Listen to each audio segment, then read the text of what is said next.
અમદાવાદના ગુમામાં દેખાયેલા પ્રાણીને લઈ અને ખુલાસો થયો છે। ગ્રીન સિટી સોસાયટીમાં દેખાયેલ પ્રાણીના નિશાન, આ પગલાના નિશાન બિલાડીના હોવાનો દાવો કરવામાં આવી રહ્યો છે। કોઈ પણ પ્રકારની અફવામાં ન આવવાની અપીલ ખાસ કરી અને જે માહિતી આપવામાં આવી છે તે પ્રકારે આ બિલાડીનું બચ્ચું છે, નહીં કે વન્ય પ્રાણીનું બચ્ચું। એક નંબર જાહેર કરવામાં આવ્યો છે જે તમે તમારી ટીવી સ્ક્રીન ઉપર જોઈ શકો છો।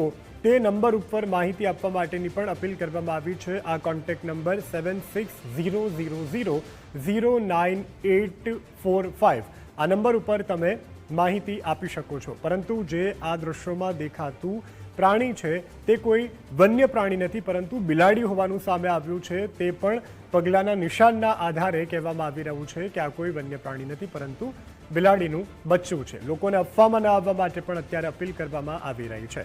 વધુ વિગત સાથે નિકુંજ જાની આપણી સાથે ફોન લાઈનથી જોડાઈ ચૂક્યા છે। જી નિકુંજ, શું વધુ વિગતો?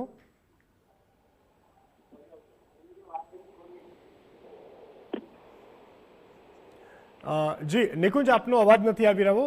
જે પ્રકારે હાલ સ્પષ્ટતા કરવામાં આવી છે કે આ કોઈ જંગલી પ્રાણી નથી, પરંતુ બિલાડી છે, શું વધુ વિગતો? કેવી રીતે ખ્યાલ આવ્યો આ ઘટનાનો?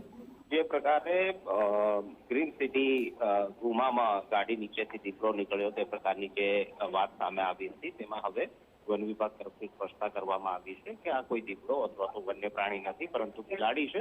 અને જેને લઈને એક પ્રેસ રિલીઝ જે છે તે વન વિભાગ તરફથી ઇસ્યુ કરવામાં આવી છે। લોકોએ ગભરાવું નહીં અને જે પણ સૂચના વન વિભાગ તરફથી આપવામાં આવે છે તેને અનુકરણ કરવું, તે પ્રકારનું વન વિભાગ તરફથી સૂચના અપાઈ છે। અને જે દીપડો અથવા તો દીપડાનું બચ્ચું દેખાયું હોય તે પ્રકારની જે વાત વહેતી થઈ હતી તેનું ખંડન વન વિભાગ તરફથી કરવામાં આવ્યું છે। બિલકુલ નિકુંજ, આપ જોડાયેલા રહેજો।